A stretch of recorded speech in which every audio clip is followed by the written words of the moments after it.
Father Tom ഒലിക്കലോട്ട്, സഭയുമായി ഒരു പ്രശ്നവുമില്ല എന്ന് പറയുന്നു. സഭയുമായി പ്രശ്നമില്ല എന്ന് പറയുമ്പോൾ സഭ ഒരു പ്രശ്നത്തിന് പോയതല്ല, സഭയ്ക്ക് സഭയുടെ പ്രവർത്തനങ്ങളുമായി മുന്നോട്ട് പോകാൻ പറ്റാത്ത സ്ഥിതിയെക്കുറിച്ചാണ് നമ്മളിവിടെ ചർച്ച ചെയ്യുന്നത്.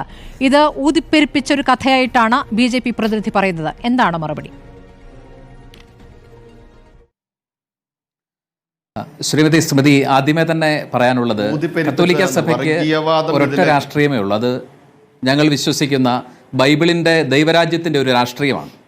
ആ രാഷ്ട്രീയം ഈ നാട്ടിലെ പാവപ്പെട്ട മനുഷ്യരുടെ കൂടെ ചേർന്ന് നിൽക്കുക, അശരണരായ മനുഷ്യരുടെ കൂടെ ചേർന്ന് നിൽക്കുക എന്നുള്ള ഒരൊറ്റ രാഷ്ട്രീയമാണ് സഭയ്ക്കുള്ളത്. അതുകൊണ്ട് തന്നെ എല്ലാ രാഷ്ട്രീയ പ്രസ്ഥാനങ്ങളും നമ്മുടെ രാഷ്ട്രത്തിൻ്റെ നിർമ്മിതിക്ക് വേണ്ടി പ്രവർത്തിച്ചുകൊണ്ടിരിക്കുന്ന എല്ലാ രാഷ്ട്രീയ പ്രസ്ഥാനങ്ങളോടും സമദൂരവും സംഭാഷണവും സഭയുടെ എല്ലാ കാലത്തെ ശൈലിയാണ്. അതുകൊണ്ട് ഇവിടെയുള്ള ഒരു രാഷ്ട്രീയ പാർട്ടിയെയും കുറ്റപ്പെടുത്താൻ, അതുകൊണ്ടാണ് ഞാൻ ആരംഭത്തിൽ തന്നെ സൂചിപ്പിച്ചത്, ഇവിടെ ഒരു രാഷ്ട്രീയ കുറ്റപ്പെടുത്തലിന് ഞങ്ങൾക്ക് ഉദ്ദേശമില്ല.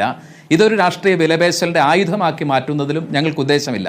ഞാൻ രണ്ട് കാര്യങ്ങൾ വളരെ പെട്ടെന്ന് സൂചിപ്പിക്കട്ടെ. ഒന്നാമത്, കഴിഞ്ഞ കുറേ വർഷങ്ങളായി നമ്മുടെ നാട്ടിൽ വളർന്നു വരുന്ന, നമ്മുടെ പൊതുബോധത്തെ ഭരിക്കുന്ന ഒരു നുണയുണ്ട്. അത് ഈ നോർത്ത് ഇന്ത്യയിലെ വിദൂര ഗ്രാമങ്ങളിൽ ജോലി ചെയ്യുന്ന മിഷണറിമാർ, സിസ്റ്റേഴ്സ്, അവർ മതം മാറ്റാൻ വേണ്ടിയിട്ടാണ് ഈ പ്രവർത്തനത്തിൽ ഏർപ്പെടുന്നത് എന്നുള്ളൊരു നുണ നമ്മളെ വല്ലാതെ ബാധിക്കുന്നുണ്ട്. ഞാൻ ഏറ്റവും അടുത്ത ഒരു ഉദാഹരണം പറഞ്ഞാൽ, എല്ലാ പോലീസ് റെക്കോർഡുകളിലും അതുപോലെ തന്നെ ഗവൺമെൻറ് രേഖകളിലും, സുപ്രീം കോടതിയുടെ രേഖകളിൽ പോലും ഗോവിന്ദസ്വാമി എന്ന് പേരുള്ള ഒരാൾ മലയാള മാധ്യമങ്ങളുടെ ഗോവിന്ദച്ചാമി, ചാർലി തോമസ് ആയിട്ട് ചില മാധ്യമങ്ങൾക്ക് മാത്രം മാറുന്നു. അതൊരു ഗിമ്മിക്കാണ്. ആ സൂത്രത്തിൻ്റെ ലക്ഷ്യം ഇവിടെ പറഞ്ഞുകൊണ്ടേയിരിക്കുന്ന ആ നുണ സ്ഥാപിച്ചെടുക്കുകയാണ്. എന്താണ്? ഇവിടെ മതമാറ്റം നടത്തിക്കൊണ്ടേയിരിക്കുന്നു. ശ്രീമതി സ്മൃതി നല്ല അറിവുള്ള ആളാണല്ലോ. ഇന്ത്യ സ്വാതന്ത്ര്യം കിട്ടുമ്പോൾ ക്രിസ്ത്യാനികളുടെ എണ്ണം 2.3%. കഴിഞ്ഞ 7 പതിറ്റാണ്ട് കൊണ്ട് മതം മാറ്റി ഏറ്റവും അടുത്ത സെൻസസിൽ പറയുകയാണ് അത് 2.1% പോലുമില്ല. അപ്പോൾ ഈ നുണ നിർബാധം വ്യാഹരിക്കുക, സാധാരണ മനുഷ്യരെ, വളരെ ഉത്തരേന്ത്യൻ ഗ്രാമങ്ങളിലെ നിരക്ഷരായ മനുഷ്യരെ അവരുടെ വൈകാരികതയെ ആളിക്കത്തിച്ച് ക്രൈസ്തവ സമൂഹത്തിനും സന്യസ്തർക്കും നേരെ ഒരു സ്പർദ്ധയോടെ നോക്കാൻ തക്കവിധം ചില ആളുകൾ അതിൽ വ്യഗ്രതയോടെ പണിയെടുക്കുന്നുണ്ട്. എനിക്ക് പറയാനുള്ളത്, BJP അടക്കമുള്ള രാഷ്ട്രീയ പ്രസ്ഥാനങ്ങൾ ഉത്തരവാദിത്തത്തോടുകൂടി അത്തരം നുണയുടെ കച്ചവടക്കാർക്കെതിരെ കരുതലുണ്ടാവണം, നിങ്ങളുടെ ഒരു നിയന്ത്രണം ഉണ്ടാവണം എന്നുള്ളതാണ്. ഞാൻ ആരംഭത്തിൽ സൂചിപ്പിച്ചു, എല്ലാ രാഷ്ട്രീയ പാർട്ടികളോടും സഭ ഒരു സംഭാഷണത്തിനാണ് ആഗ്രഹിക്കുന്നത്. അങ്ങനെയാകുമ്പോൾ ഈ പ്രശ്നത്തിൽ ഇന്ത്യ ഭരിക്കുന്ന രാഷ്ട്രീയ പാർട്ടി എന്ന നിലയിൽ BJPയുടെ ഉന്നത നേതാക്കന്മാരും ഒക്കെ ആയിട്ട് സഭാ നേതൃത്വം സംസാരിച്ചിട്ടുണ്ട്, ആശയവിനിമയം നടത്തിയിട്ടുണ്ട്. ഇനിയും ഒരു തുറന്ന സംഭാഷണത്തിനുള്ള സാധ്യതകളെ ഞങ്ങൾ അന്വേഷിക്കുന്നുണ്ട്. നൽകിയിട്ടുണ്ട്, അവിടെ നിങ്ങളുടെ ആശങ്കകൾ നേരത്തെ അറിയിച്ചിട്ടുമുണ്ട്. പക്ഷേ ഈ കന്യാസ്ത്രീകൾ ഇപ്പോൾ അറസ്റ്റിലായ ശേഷമുള്ള സംഭവവികാസങ്ങളിൽ നിങ്ങൾക്ക് കേന്ദ്ര നേതൃത്വവുമായി, കേന്ദ്ര സർക്കാരുമായി സംസാരിക്കാൻ സാധിച്ചിട്ടുണ്ടോ? തീർച്ചയായിട്ടും കേന്ദ്ര നമ്മുടെ ഭാരതത്തിലെ കത്തോലിക്ക സഭയുടെ പരമോന്നതമായ സമിതി CBSI എന്ന് പറയുന്ന സമിതിയുടെ അധ്യക്ഷൻ ആർച്ച് ബിഷപ്പ് ആൻഡ്രൂസ് താഴത്ത്, അദ്ദേഹം ഇന്ന് രാവിലെ കൂടി ഉച്ചയ്ക്ക് കൂടി അത് കൺഫേം ചെയ്ത കാര്യമാണ്. കേന്ദ്ര ഗവൺമെൻറ്റുമായിട്ട്, പ്രധാനമന്ത്രിയുടെ ഓഫീസുമായിട്ട്, അതുപോലെ തന്നെ BJPയുടെ നേതൃത്വവുമായിട്ട് ഈ ഒരു വിഷയം നിരന്തരമായി സംസാരിച്ചിട്ടുണ്ട്. ഈ ദിവസം തന്നെ ഈ വിഷയം ഉന്നയിച്ചിട്ടുണ്ട്. അതുപോലെ തന്നെ കേരളത്തിൻ്റെ BJPയുടെ അധ്യക്ഷൻ രാജീവ് ചന്ദ്രശേഖരോട് ഈ വിഷയം സംസാരിച്ചിട്ടുണ്ട്. നമ്മളിവിടെ ഒരു രാഷ്ട്രീയ പാർട്ടിയോട് ശത്രുതയ്ക്കല്ല, ഒരു സംഭാഷണത്തിന് സാധ്യത നോക്കുന്നു. നിങ്ങളുടെ അനുഭവം, നിങ്ങൾക്ക് പ്രവർത്തിക്കാൻ പറ്റാത്ത രീതിയിൽ ഉള്ള ഒരു സാഹചര്യം സൃഷ്ടിക്കപ്പെടുമ്പോൾ അതിനെ നമുക്ക് ചോദ്യം ചെയ്യേണ്ടതുണ്ട്. അതിൽ ആ രാഷ്ട്രീയ പാർട്ടിയുമായി ഒരു വൈരമുണ്ടാക്കുകയോ രാഷ്ട്രീയ പ്രതികരണം നടത്തുകയല്ല. നിങ്ങളുടെ അനുഭവം നിങ്ങൾ ഉറച്ചു പറയുക എന്നുള്ളതാണ്. അവിടെ പക്ഷേ നിങ്ങൾ അത് ചെയ്യുന്നുണ്ടോ എന്ന് ചോദ്യം ചോദിച്ചത് ഇന്ന് മന്ത്രി V ശിവൻകുട്ടിയാണ്. അതുകൂടി പറയാം. മന്ത്രി ശിവൻകുട്ടി എന്ന് പറയുന്നു, നിങ്ങൾ മുഖപ്രസംഗം എഴുതി അരമനയിൽ കയറി ഒതുങ്ങിയിരുന്നാൽ പരിഹാരമാകുമോ? പരാതി പറയാനുള്ള ധൈര്യമുണ്ടോ എന്നാണ് അദ്ദേഹം ചോദിക്കുന്നത്.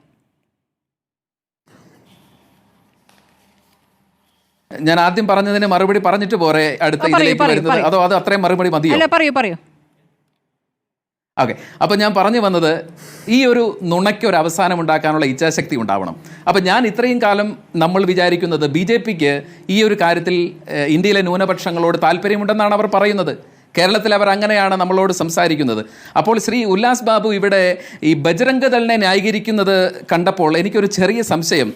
ഇത് താലിബാനെ ഈ കേരളത്തിലെ മുസ്ലിം ലീഗ് ന്യായീകരിക്കാൻ പോയാൽ ഉണ്ടാവുന്ന പോലെയാണ് എനിക്ക് തോന്നുന്നത്. കാരണം ബജരംഗ് ദൾ വളരെ തീവ്രമായി പെരുമാറിക്കൊണ്ടിരിക്കുന്ന ഒരു സംഘടനയാണ്. അവരവിടെ ജീവിക്കാൻ സമ്മതിക്കാത്ത വിധത്തിൽ ഈ പാവപ്പെട്ട കന്യാസ്ത്രീമാരെ തടഞ്ഞു വെച്ചിരിക്കുകയാണ്. ബജരംഗ് ദൾ ആരാണ് ഇന്ത്യൻ പൗരന്റെ സഞ്ചാര സ്വാതന്ത്ര്യം തടസ്സപ്പെടുത്താനും അവരുടെ ആധാർ കാർഡ് ചോദിക്കാനും ബജരംഗ് ദളിന് എന്ത് അധികാരമാണുള്ളത്?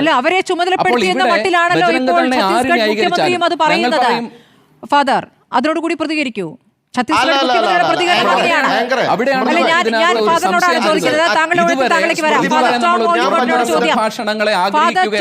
ചോദ്യം ബജറംഗ് ദളിനെ ഞാൻ അംഗീകരിച്ചിട്ടുണ്ടോ?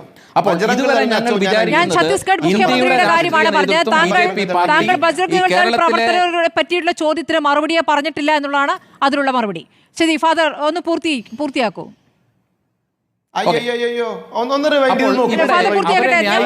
ഒരു ശ്രമമല്ല, അവിടെ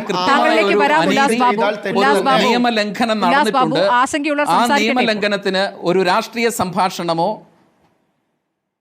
അപ്പോൾ അവിടെ നടന്നിരിക്കുന്ന നിയമലംഘനത്തിന് നിങ്ങളുടെ രാഷ്ട്രീയ പാർട്ടിയുടെ ഇച്ഛാശക്തിയും നേതൃത്വം ഉപയോഗിച്ച് നിങ്ങളൊരു പരിഹാരം കണ്ടെത്തും എന്ന് പറയുന്നതിനാണ് ഞങ്ങൾ ആഗ്രഹിക്കുന്നത്.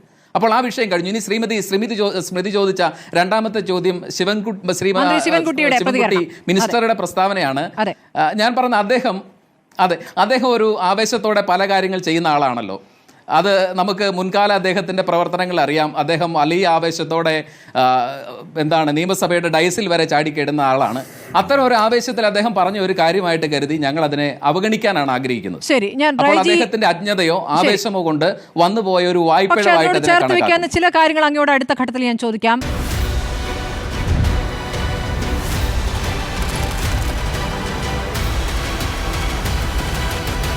ഡിബേറ്റ് വിത്ത് സ്മൃതി പരുത്തിക്കാട്.